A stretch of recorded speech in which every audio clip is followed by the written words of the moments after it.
bienvenidos a un nuevo programa de Ahora Educación.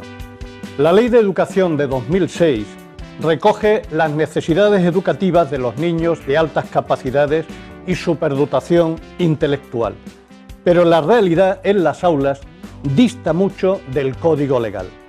Las escuelas de nuestro país están repletas de pequeños cerebros geniales sin identificar, y esto, lógicamente, tiene consecuencias. Frente a lo que la mayoría cree tener un cerebro privilegiado, puede implicar grandes desventajas sociales. La falta de formación en altas capacidades de los profesores y un sistema educativo que prioriza la homogeneidad dificultan los diagnósticos y no frenan el fracaso escolar de estos niños. Pues bien, hoy nos vamos a centrar en el problema de las altas capacidades y para ello nos acompañan don Daniel Pérez, que es el presidente en Marbella de la Asociación de Altas Capacidades. Daniel, bienvenido, gracias por estar aquí. Gracias a vosotros. Nos acompaña también doña Marta Díez, que es profesora de teatro de la asociación. Marta, bienvenida, muchas gracias por estar aquí. Muchas gracias, buenas tardes. Y nos acompaña también don César Lázaro, psicólogo, y que también trabaja en la Asociación de Altas Capacidades. César, bienvenido y muchas gracias por estar aquí. Muchas gracias a vosotros. Ya sabéis que el debate que vamos a iniciar, las reglas son muy simples. Yo voy a ir haciendo preguntas que voy a dirigir a cada uno de vosotros, pero al hilo de cualquier reflexión, si queréis intervenir, podéis hacerlo con absoluta tranquilidad. Antes de empezar directamente el debate, me gustaría que viésemos un vídeo que hemos hecho sobre altas capacidades. Adelante, compañeros.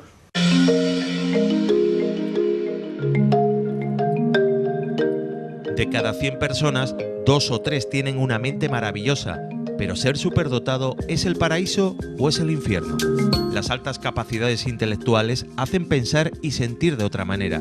Su alto grado de desarrollo mental, 3, 4, 5 años superior al que le correspondería por su edad, se asienta en un fondo emocional tan infantil y vulnerable como el de sus compañeros, si no más. Lo conecta, no hace falta con que le des bandera roja y después bandera verde, vale. Está cambiando de color, pero si es una farola hay que conseguir primero luz de colores. Pues intenta conseguir una luz blanca.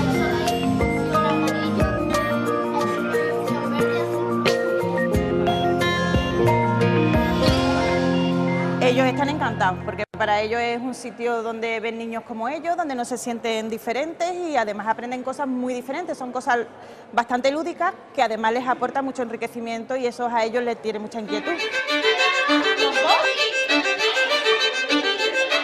Desde luchar desde el minuto 1 porque tú estás viendo que tu hijo es diferente y ellos no lo quieren admitir, hasta ahora, por ejemplo, llevo 3 meses esperando que me den un simple informe, porque están demasiado ocupados para atender a estos niños. Ellos porque son unos niños que gracias a Dios van bien lo que es académicamente y entonces no les cuesta el día a día. Pero ha llegado un momento en que el pequeño lloraba porque él decía que él no iba, porque también ha sufrido acoso.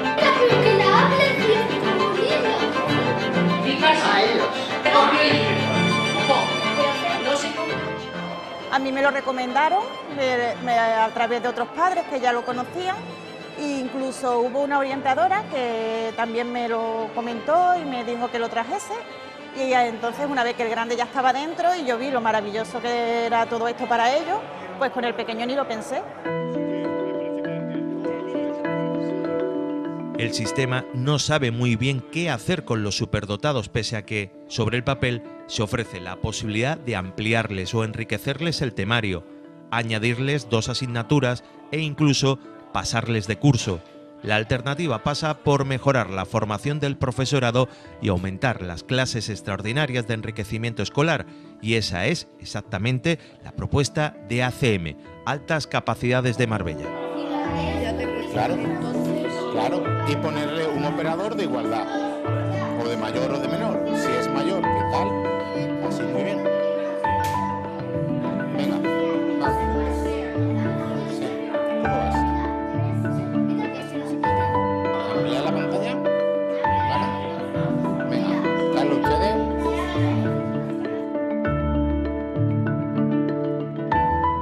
yo soy Antonio, pertenezco a Extension, que somos la empresa que nos dedicamos a realizar aquí los talleres pues, de robótica educativa, programación de videojuegos y preingeniería.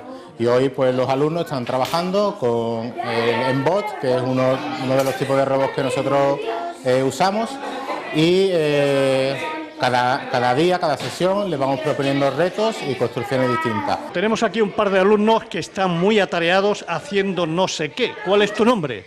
Yo me llamo Hugo. Hugo, ¿qué es lo que estáis haciendo? Pues estamos haciendo que una farola hecha o construida por piezas de Lego se ilumine, mano a mano se ilumine y emita luz.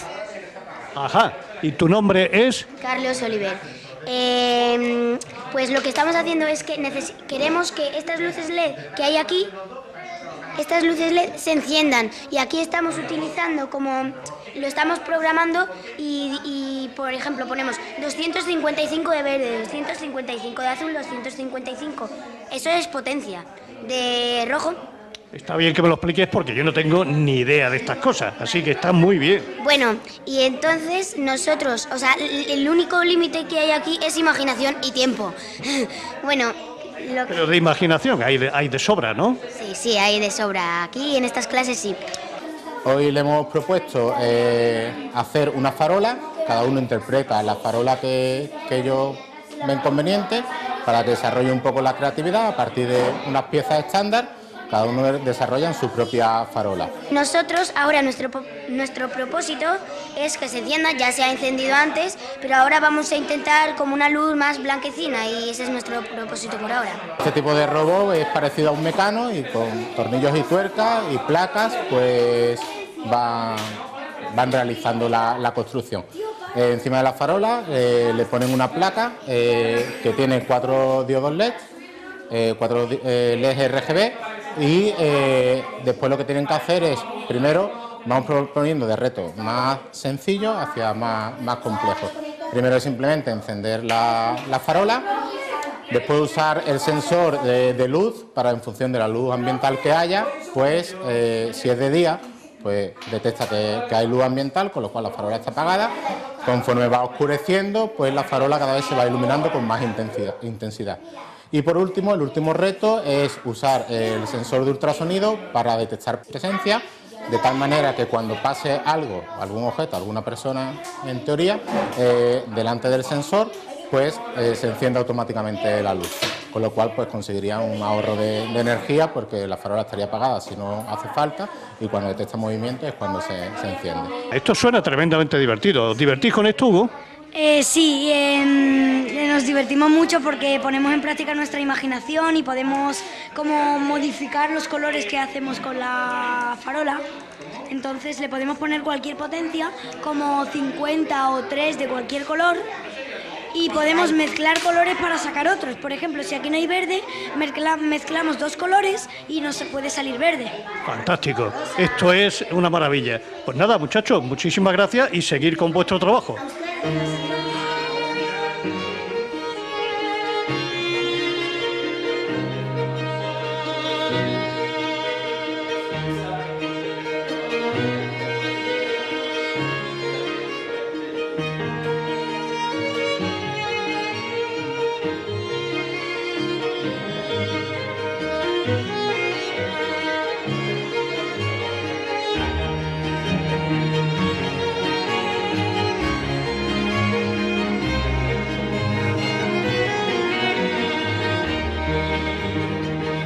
Lo que hacemos habitualmente en nuestras clases es hacer una pequeña introducción a la astronomía y sobre todo introducir a los alumnos en la dinámica de la ciencia, cómo funciona la observación, la deducción, la teoría y después de la teoría la comprobación de esos datos. ¿Qué hacemos? Pues exponemos lo que podemos observar directamente a través de los telescopios y vamos, verdad que vamos proponiendo teoría, vamos proponiendo qué es lo que estamos viendo, si lo que estamos viendo es una nube de gas o es la muerte de una estrella y vamos aprendiendo poquito a poco. Todo esto llevando una dinámica en la que intentamos que sea una clase divertida, donde hacemos también concursos, ¿verdad? Algunos ya tienen incluso 2 o 3 premios de concurso. Nos enseñan cosas sobre las estrellas, constelaciones, los satélites. Ajá, qué divertido, ¿no? Sí. Y eso yo veo allí, eso de la región de Orión, ¿eso qué es? Es una región del espacio en la que se acumulan diferentes estrellas que forman una constelación, la constelación de Orión. En algunas de las clases incluso hemos llegado a conectar con telescopios remotos, con telescopios robóticos y hacer algunas imágenes, algunas fotografías que han hecho los alumnos un poquito mayores.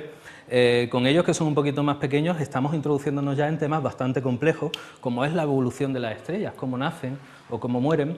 Hemos salido a observar la Luna con telescopios, hemos incluso identificado algunos de los cráteres de la Luna, hemos empezado a dibujar la Luna y vamos sin miedo introduciéndonos a la ciencia que sería la madre de todas las ciencias, la que nos permite abrir los ojos y darnos cuenta que el universo es muy vasto, es muy grande, pero aún así podemos ver patrones, podemos distinguir que las cosas tienen leyes que nos ayudan a entender cómo funciona todo.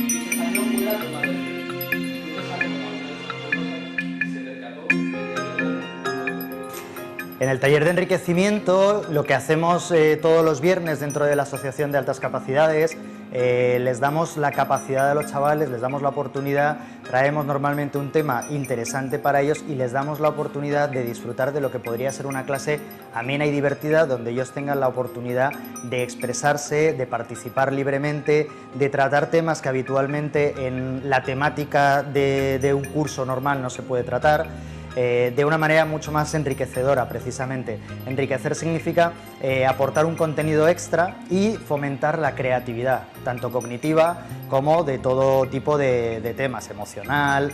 Son muchos los temas. Este año en concreto estamos tratando los inventores, inventos y lo que han hecho, tanto hombres, mujeres, cosas que normalmente no se ven y que son fascinantes, sobre todo desde aquí, inventores españoles. Nos están explicando quién fue la inventora del primer libro electrónico. Ajá. ¿Y te lo pasas bien en estas clases o no? Me encanta. ¿Te encanta? Me lo paso genial. Muy bien. Y rápidamente por aquí, ¿cuál es tu nombre? Carmen. Carmen, ¿te gustan estas clases? Sí, me gustan mucho. ¿Y este quién es? Es Foxy.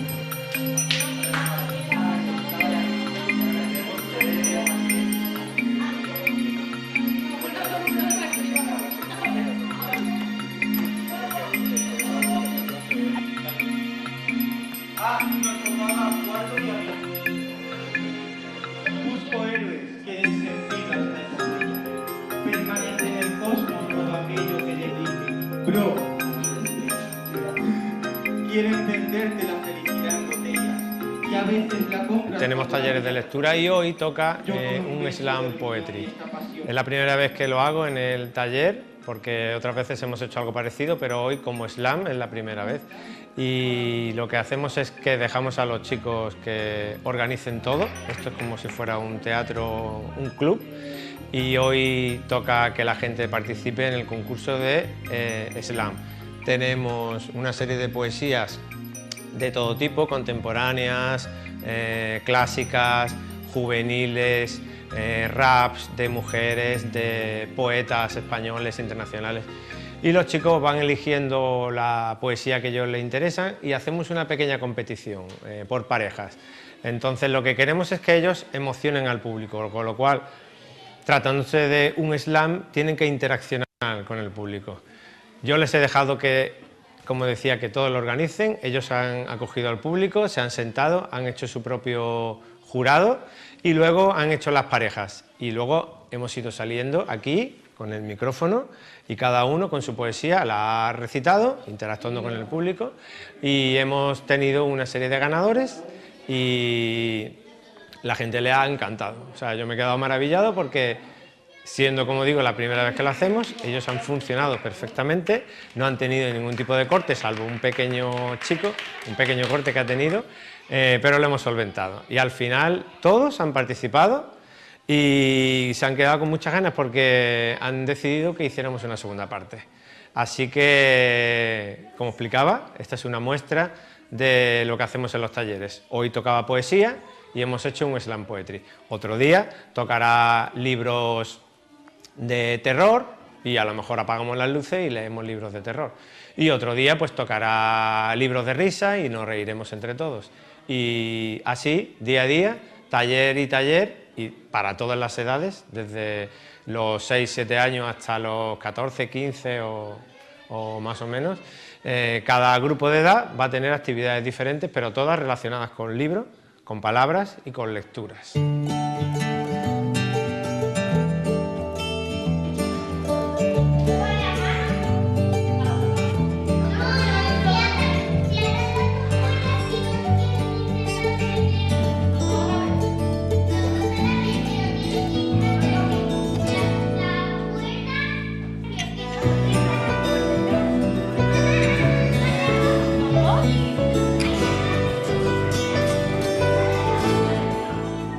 Al final está claro que estos chavales necesitan un lugar de encuentro con sus iguales, un lugar donde no se sientan bichos raros, un lugar donde su potencia de aprendizaje y su creatividad puedan encontrar desarrollo.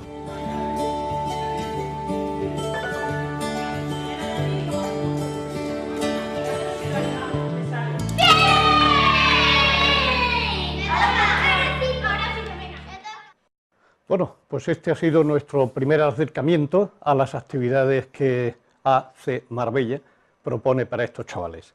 Vamos a iniciar ya nuestro debate.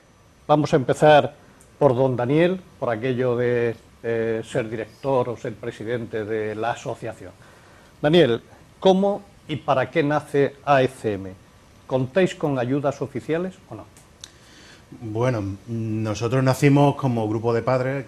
En especial y en particular nuestra asociación nació gracias a dos orientadores de centro, Ignacio García Beliño y Isabel Carrasco, que nos pusieron en contacto a varias familias. Todos empezamos de cero en esta realidad y nos pusieron en contacto y nos unieron hace 8 años a 10 familias y con todo el ayuntamiento nos cedió una primera sala de enriquecimiento.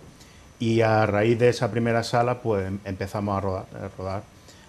Los orientadores pues, nos fueron conociendo poco a poco, la asociación empezó a crecer, nos independizamos de ASA Málaga, una asociación provincial de altas capacidades, y los 40 padres de origen, pues decidimos constituirnos y autoorganizarnos, porque la asociación iba creciendo muy rápidamente y de ser 10 familias, 10, 15 niños, al día de hoy son 180 niños lo que tenemos en la asociación. Ha sido un cambio significativo, evidentemente. Y la ayuda que hemos planteado, pues a nivel de ayuntamiento, sí agradecemos al ayuntamiento y en especial a Carmen Díaz, que nos cedió en su día las instalaciones municipales del Centro de Arte y Cultura que tenemos en el Centro Social, Parque Miraflores, pero como te decimos, de ser 10 niños, ahora son 180 y evidentemente nos hace falta más recursos. Y nunca son suficientes los recursos materiales, sobre todo, y de espacio que precisan estos niños, ¿no? En esa realidad estamos al día de hoy. Esa es la realidad que ahora mismo estáis viviendo, ¿no? Exactamente. Marta, de alguna manera, ¿cómo puede un padre sospechar que tiene un niño de altas capacidades? ¿Hay algo que realmente nos oriente, nos diga, pues aquí puede haber uno de estos casos? Bueno, cada niño es único y tiene su propia personalidad, pero si tuviéramos que pensar en un concepto general que englobase a los que consideramos niños de altas capacidades, pues sí, hay características comunes que se pueden describir. Por ejemplo, es necesario decir principalmente que son niños y que como niños pues tienen sus necesidades, pero esta conclusión muchas veces por obvia se nos olvida. Después que están identificados por un profesional como niños de altas capacidades y a través de unas pruebas diseñadas para ese propósito. Y tercero, que como están identificados, necesitan una atención educativa especial porque la ley así lo requiere y los centros educativos tienen la obligación de ofrecerla. Entonces, son niños que efectivamente tienen una facilidad para el aprendizaje, para asimilar la información, pero no solamente eso, sino que su forma de asimilarla se realiza a través de procesos diferentes. Por ejemplo, aprenden relacionando conceptos que en principio parecen inconexos, estableciendo esos puntos de unión, esas comparaciones, paralelismos, y por eso muchas veces su respuesta pues es innovadora y creativa.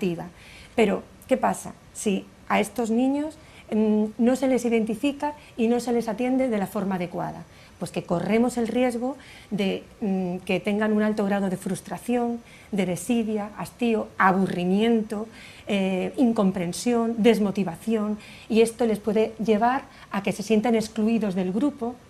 Esto también tiene como consecuencia que tengan un autoconcepto bajo y esto acarrea también una autoestima debilitada. Y es que, curiosamente, la alta capacidad, si no se atiende de la forma adecuada, les puede impedir seguir una educación reglada. Y esto les aboca precipitadamente al fracaso escolar. ¿Pongo un ejemplo? Venga. Venga, voy a poner un ejemplo.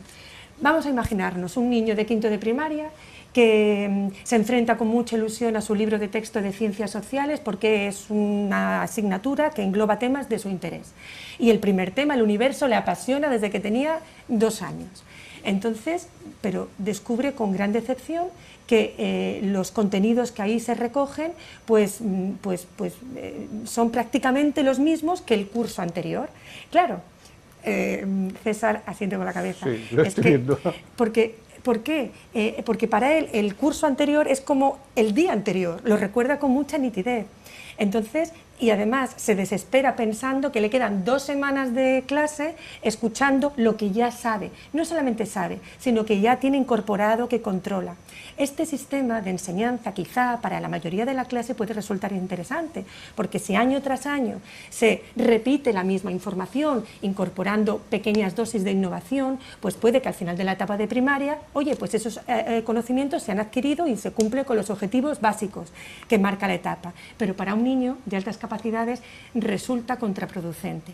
Pero vamos a rebobinar. Eso es si las cosas no se hacen como se deberían hacer. Yeah. Pero si se hacen como se deberían hacer, identificándolos y atendiéndolos de forma adecuada, ¿qué conseguimos? Pues una maravilla. Niños con un autoconcepto fuerte, con una autoestima sólida, con una sensibilidad y empatía extraordinaria, porque se conocen muy bien a sí mismos, son capaces de entender también bien al compañero, de empatizar con él, tienen un concepto de lo social, lo ético, la moral muy desarrollado, un sentido del humor extraordinario, porque como manejan muy bien el idioma, son capaces de hacer combinaciones de palabras, de frases, juegos de palabras, bromas que en ocasiones no son entendidas por el resto. Y una cosa muy importante, si se les atiende bien, que su implicación en la tarea resulta sorprendente. Esa perseverancia, constancia, empeño, lo hemos visto en el vídeo, ¿no? Esos niños trabajando y con toda su atención, todos sus sentidos en esa acción que estaban realizando. Eso es maravilloso. Marta, creo que nos has dejado ya el tema perfectamente centrado. Ahora vamos a procurar ir desmenuzando muchos de los aspectos que tú acabas de decir perfectamente. Y además, con esa pasión con que los has dicho, mejor todavía. César, vamos al punto de vista más técnico posible. ¿Qué son, en realidad, las altas capacidades? Pues esto es un aspecto que realmente resulta complicado de ofrecer una definición única y clarificadora. Pero yo te voy a poner un ejemplo para que todo el mundo lo entienda, que además es el mismo que yo uso cuando un padre recibe, a veces de manera un poco sorpresiva, que su hijo tiene altas capacidades intelectuales. Yo les digo siempre lo mismo, si tú un niño lo apuntas a clases de música, coge un instrumento, lo coge con ganas, empieza a practicarlo y se le da muy bien y su curva de aprendizaje es elevada y va superando el nivel de sus propios compañeros rápidamente, al final sabemos que ese chaval va a tener una buena capacidad musical. Con el deporte pasa exactamente lo mismo. Un chaval que empieza atletismo, se le da muy bien, tiene mucha motivación hacia el atletismo, hacia el deporte, además se va desarrollando más rápido que otros compañeros, destaca mucho comparado con los otros compañeros de su curso o de su edad. Seguramente pensamos en unas capacidades deportivas. Pues con las capacidades intelectuales pasa lo mismo. El problema radica en cómo definimos el intelecto, la inteligencia, porque todavía no existe realmente una definición unitaria y totalmente indiscutida de lo que es la inteligencia. Sí que sabemos que existen distintos tipos dentro de lo que son las altas capacidades intelectuales, desde el nivel más bajo que podríamos considerar que podrían ser los talentos simples, que son chavales que al pasarle esas pruebas que Marta estaba comentando, pruebas que están muy estudiadas, que conocemos muy bien cómo se adapta a la sociedad española, que sabemos cuáles son los resultados, pues si nosotros ponemos en una escala de 0 a 100 los resultados que ha tenido un niño concreto comparado con sus iguales, con los que tienen su edad, pues resultaría que un talento simple puntuará por encima de 90, o sea, en un nivel muy muy alto. ¿En qué? En matemáticas, en lengua, en lógica, en creatividad, pero eso no significa que en los demás vaya a destacar tanto, a lo mejor destaca igual o destaca menos. Si hubiese más de un área, hablaríamos de un talento complejo, que sería la unión de varios de esos talentos que a veces tienen una estructura muy estudiada, como puede ser el talento académico o el talento artístico. Y cuando ya estamos hablando de, en ese caso, en el talento complejo, estaríamos hablando de un nivel 80 en varias de esas áreas. Pero cuando estamos hablando de que en todas las áreas está por encima del 75, en esa escala de 0 a 100, un centil 75, en todas ellas hablaríamos de sobredotación intelectual. Ahí sí que estamos hablando de un chaval que tiene un amplio repertorio cognitivo, pues en unos metaprocesos o procesos muy complejos, donde puede ser, por ejemplo, el razonamiento lógico, donde puede ser la memoria, donde puede ser la creatividad, donde puede ser la velocidad de aprendizaje o la velocidad de procesamiento. Son chavales que se les presenta un determinado aspecto de aprendizaje y lo adquieren a una velocidad bárbara, que tienen una gran memoria, que tienen un vocabulario muy rico y además que lo usan con mucha fluidez. Son chavales que destacan mucho, que se les ve, que a veces, por el hecho, como decía Marta, de destacar tanto, no quieren, porque se ven diferenciados en una sociedad en que lamentablemente parece que lo interesante es la mediocridad. Entonces, ¿qué pasa? Pues que son chavales que a veces se ven señalados y para evitar ese poner un punto sobre ellos, pues se quedan en un segundo plano. Entonces, básicamente esas serían las altas capacidades intelectuales como ahora mismo se están manejando. Sí, ahora vamos a profundizar un poquito más en esos efectos. Ahora tendremos que atender a la publicidad y no nos queda más remedio que hacer una pequeña pausa publicitaria. Adelante, compañeros.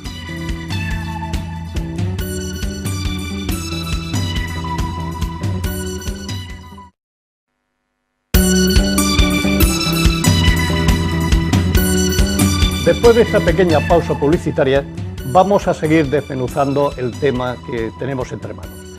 Daniel, ¿cuál es la metodología que usáis y en qué se diferencia de las metodologías normales? Sí, bueno, nosotros fundamentalmente, en base a siempre las recomendaciones que nos hacen los profesionales y las recomendaciones de orientadores, nosotros anualmente programamos la serie de talleres y siempre lo ponemos en común con la familia y planteamos fundamentalmente un taller que llamamos nosotros troncal, que es el de enriquecimiento donde se trabaja las emociones, se trabaja las habilidades sociales, la creatividad, los juegos con talento. Ese es el que llamamos nosotros taller troncal, que además demandamos que exista en los colegios, ¿no? Un taller de enriquecimiento, y es lo que la delegación provincial implementa en los centros escolares, ¿no? Taller de enriquecimiento y formación del profesorado para este tipo de chicos. Luego, evidentemente, los chicos demandan cosas que no hay en los colegios, por talleres de ciencia divertida, talleres de robótica, de astronomía, de teatro, y la metodología lo marcan los propios docentes, ¿no? Las formas de enseñar, contamos con los mejores profesionales y las formas son totalmente dinámicas, abiertas. Un alumno o un chico cuando va allí va con alegría, no va a examinarse. Eso es fundamental. Con alegría y con entusiasmo, ¿no? Muchos nos reclaman, bueno, ¿cuándo empiezan los viernes? O están deseando que llegue el viernes para las actividades. Por lo que los mismos chicos nos transmiten, creemos que las cosas se están haciendo bien. Y sobre todo la felicidad y la empatía que ellos tienen, y sobre todo al juntarse entre ellos y con iguales, que eso es fundamental para ellos. A ellos les viene una vía de escape, una vía de alegría y de salir diferente al colegio, ¿no? Eso es lo primero. Claro, de eso doy fe. Doy fe por la visita que os hice, doy fe de que esto es así. Daniel, ¿de qué porcentaje de niños estamos hablando cuando hablamos de altas capacidades? Sí, mira, hace poco salió un artículo en la prensa, en Málaga hay censado cerca de 2.000 alumnos de altas capacidades, no llegan los 2.000. Entre las dos asociaciones que estamos en la provincia, tenemos en torno a 500, 600 alumnos. Se estima que hay al menos un 2% de la población educativa, población juvenil, que pudieran estar censados o diagnosticados con altas capacidades. No llegamos a ese 2% ni por asomo. Se estima de esos 2.000 que deberían haber en la provincia de Málaga al menos 13.000 más. Estamos hablando a nivel regional, por ejemplo, de Andalucía, pues en torno a 20.000 reconocidos y censados en Séneca, en el programa de la Junta. Y en Málaga 1.900, con un potencial de 13.000. Y nosotros defendemos mucho con la familia, los profesores y los colaboradores el talento que se está perdiendo y el talento que podríamos desarrollar con niños como ellos, que al final son niños, ¿no? Como en su evolución personal, educativa, académica, que empiezan ahora en atención temprana, en infantil, que luego van a secundaria, pasan por primaria, y que ahora estamos enlazando con el mundo universitario y luego laboral. Estamos ahora cerrando el círculo y las posibilidades que esto tiene son tremendas. Exigimos eso, muchos más diagnósticos y que esa realidad que está ahí salga, ¿no? Salga a la luz. Desde luego. Marta, desde tu punto de vista, ¿cómo sería la educación ideal para niños de altas capacidades? Vamos a ver, la Constitución española ya recoge un concepto de educación que podríamos considerar como el ideal, cuando dice que la educación tiene por objeto el pleno desarrollo de la personalidad humana. Estamos hablando de lo ideal, ¿no? Pues es que si entendiéramos y lleváramos a la práctica esta concepción de educación como una educación personalizada que atiende a las necesidades específicas de cada alumno, que desarrolla, que potencia las capacidades genuinas que cada individuo tiene, no necesitaríamos hablar de educación especial para los niños de altas capacidades, porque todos los niños se verían beneficiados por esa educación que lo que pretende es desarrollar su personalidad de forma íntegra.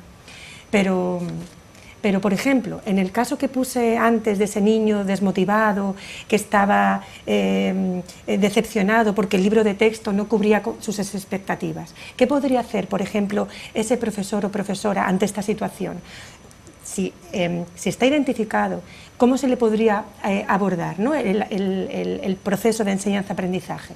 Ante todo, ese profesor debería conocer los conocimientos previos del alumno, antes de enfrentarse al tema en concreto. Claro. Entonces, cuando descubre que ese niño tiene esos contenidos totalmente asimilados, incorporados en su vida y lo relaciona incluso con otros temas, pues esto le puede dar pistas de que no puede seguir la estrategia tradicional. Tiene que buscar otra estrategia, como por ejemplo proponiéndole que investigue, que profundice sobre un tema de su interés dentro del ámbito de la unidad didáctica que están abordando. Por ejemplo, si era el universo, pues sobre los agujeros negros, y que después esas conclusiones las exponga al resto de los compañeros, que a su vez también se ven beneficiados por esa aportación, y esto puede animar a otros compañeros que no son de altas capacidades a que investiguen también sobre un tema dentro de sus posibilidades y que lo compartan con el resto de la clase. Si es que sería enriquecedor para todos.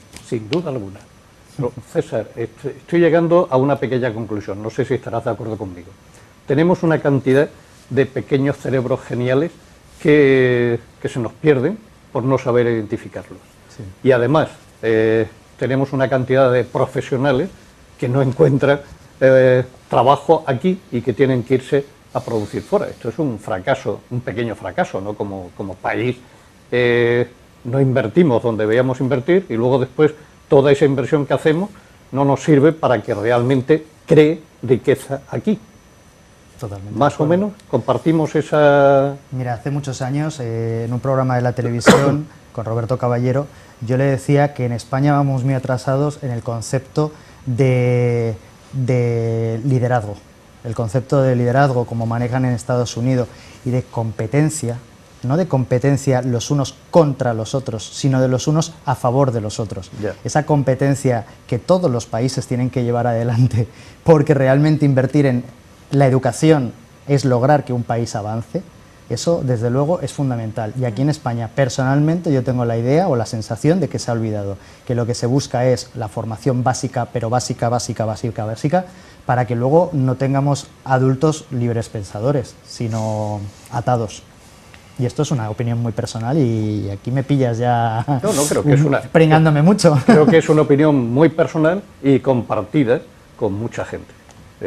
Ya os hablé al principio del programa anterior que tuvimos, iba en esa dirección. El pensamiento iba en la misma dirección que tú expones. Pero vamos a seguir, si os parece, centrándonos en estos chavales. Es cierto que el 60% de niños superdotados pueden estar abocados al fracaso escolar. A mí me lo preguntas. Sí. Sinceramente los números no los manejo. Sí que, como bien estaba apuntando Marta, si no se hace una educación un poco diferencial y no se les guía, pero yo creo que no solo a los de altas capacidades, sino en general cualquier alumno en atención al desarrollo de sus capacidades individuales. Estamos hablando de que los chavales de altas capacidades tienen unos talentos simples, complejos o sobredotación, pero es que todos los chavales destacan en un área o destacan en otra. La psicología hace muchos años dejó de hablar de aquello que nos debilita y empieza a hablar de la psicología positiva, de aquello que nos fortalece, las fortalezas individuales.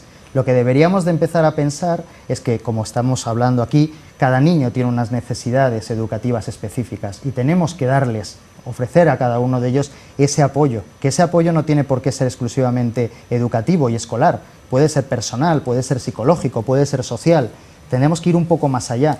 Yo llevo diciendo muchos años que me parece un fracaso que los centros escolares no abran los sábados y los domingos, porque realmente deberíamos de fomentar que los chavales, en vez de estar perdidos Dios sabe dónde, puedan tener un lugar en el que reunirse los fines de semana para luego poder formar grupo. Por eso hay una iniciativa que la asociación está sacando adelante y que es precisamente hacer un club juvenil. Me parece muy interesante, porque en el fondo es dar a los chavales eso que nosotros en la asociación vemos y que nos comentan los chavales de altas capacidades, pero que es la punta de lanza de todos los demás chavales. Totalmente de acuerdo, me parece muy necesario. Daniel, ¿estamos preparados para que estos chavales realmente puedan ser incluidos en nuestras aulas o no? ¿Estos chavales realmente encuentran allí lo que necesitan o las dificultades suelen ser bastante grandes? Evidentemente no encuentran lo que buscan, ¿no? Hay una parte de primaria, diferenciando primaria y secundaria. En primaria al menos se está trabajando algo y te encuentras profesores, evidentemente, que tienen ese interés y esa formación y aplican la adaptación curricular al niño con alta capacidad y le adecúan en algunos sitios, en algunos puntos, esa adecuación. En el mundo secundaria ya nos perdemos, las familias que no vienen ya de secundaria, allí la forma, la didáctica es distinta y ahí no se está haciendo prácticamente nada. Y los niños al final pues lo buscan fuera, dentro del sistema educativo no encuentran la solución, desde luego, ni respuesta. No. Claro, esa es la respuesta que vosotros pretendéis dar. Sí. No, una intervención. Esa diferenciación que Dani está haciendo es vital, porque la formación que tiene un maestro, lógicamente, tiene muchísima más carga en pedagogía, en psicología. Un profesor no. Un profesor tiene su carrera profesional y un curso que antes era el CAP, que luego ha sido un máster, ahora son 2 años, que le dota de unas capacidades que están muy bien, pero desde luego adolece de mucha más formación. Claro, y además nadie nos ha preparado para enfrentarnos a este tipo de casos, o para detectar este tipo de casos. A cualquier caso que se salga un poquito. Claro, hay muchas veces incluso, que te lo quería preguntar, que a veces se confunde con otro tipo de problemas, como es el TDA, ¿no?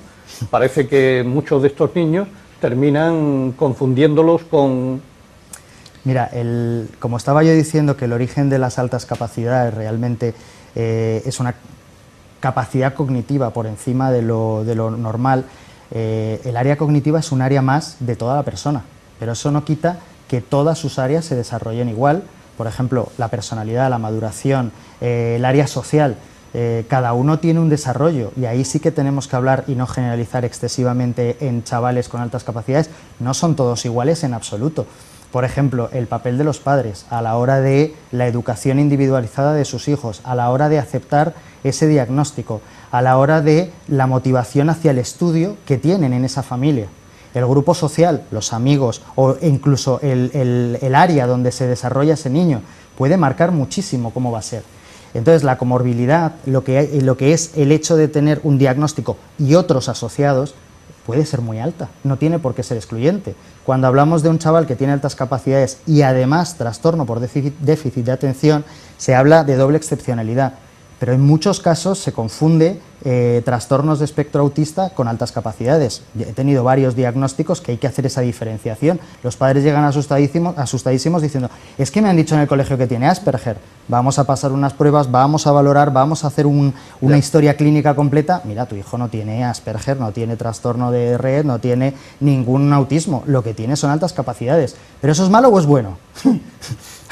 Es diferente. Muy recurrente. Es diferente. Es diferente. Y a veces, hay que saberlo llevar. Y a veces pensamos que eso siempre es bueno y no es tan bueno, ¿no, Daniel? Los chavales que tienen que enfrentarse... La escuela no acepta muy bien las diferencias. El uno porque tiene gafas, el otro porque es un poquito más gordito, el otro porque... Y estos son los que de alguna manera también van a recibir una gran parte del rechazo escolar. ¿Me equivoco en este diagnóstico? Sí, no te equivocas. Nosotros pretendemos, a través de los psicólogos del centro, al chico ayudarle, ¿no? Ayudar. Hay niños que antes, los primeros años de ACM, o hasta que adaptan su madurez y van creciendo, no se le dice que tiene altas capacidades. Y luego, conforme van avanzando, ya sí se le educa, se le va formando en lo que es el mundo de alta capacidad para que ellos mismos se defiendan y se autoconozcan y se conozcan y se analicen.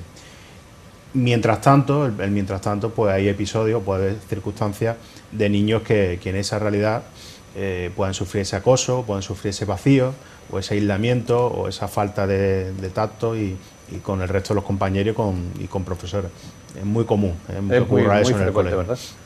Marta, creo que compartimos una pasión especial por el mundo del teatro. ¿De qué manera el teatro puede ayudar a estos niños? Bueno, el arte en general conecta a la persona con ella misma y con los demás de una forma muy especial, ¿no? Y muy instintiva, muy natural.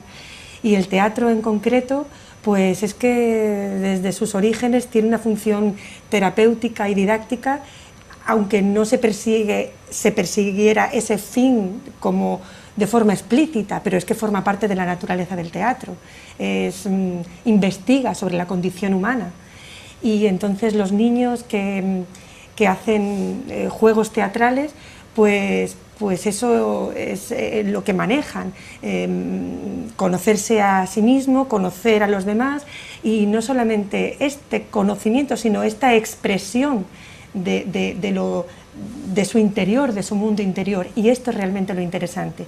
El niño que juega a hacer teatro crea, recrea, inventa, explora, imagina, explora en su interior, en el mundo del otro, se descubre a sí mismo en los demás, pero también compara, contrasta, planifica, llora, canta, se frustra, resurge, y es que el teatro debería ser una herramienta didáctica muy, muy importante para profundizar en tres aspectos que considero básicos de la dimensión humana: lo físico, el cuerpo, la conciencia del cuerpo, lo mental, lo emocional y las relaciones sociales.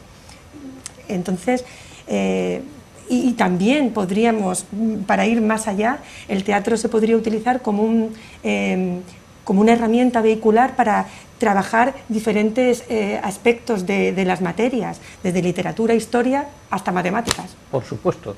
Y además has hecho una exposición tan vehemente de nuevo que vaya, estoy deseando apuntarme. Yo quiero volver a pasar por esa. Quiero volver a pasar por esa experiencia. Me parece que dicho así es fundamental. César, vamos a tu taller de enriquecimiento. Realmente, ¿en qué consiste ese taller que estáis ofreciendo en la asociación? El taller de enriquecimiento, y además hace muy poquito ha salido la actualización del protocolo de detección e identificación del alumnado con necesidades específicas de apoyo educativo de la Dirección General de Participación y Equidad, tengo la chuleta porque eso no me lo aprendo, marca que deberíamos de actuar a 4 niveles o en 4 niveles, que es el desarrollo psicomotriz, la comunicación y el lenguaje, el desarrollo cognitivo y las habilidades sociales y emocionales. Nos centramos en esos 4 aspectos. El desarrollo psicomotriz se trabaja con los chavales con juegos, con la caligrafía y de distintas maneras. No es el área fundamental porque dentro de estos chavales eso no suele ser el problema fundamental o no nos centramos tanto en ese.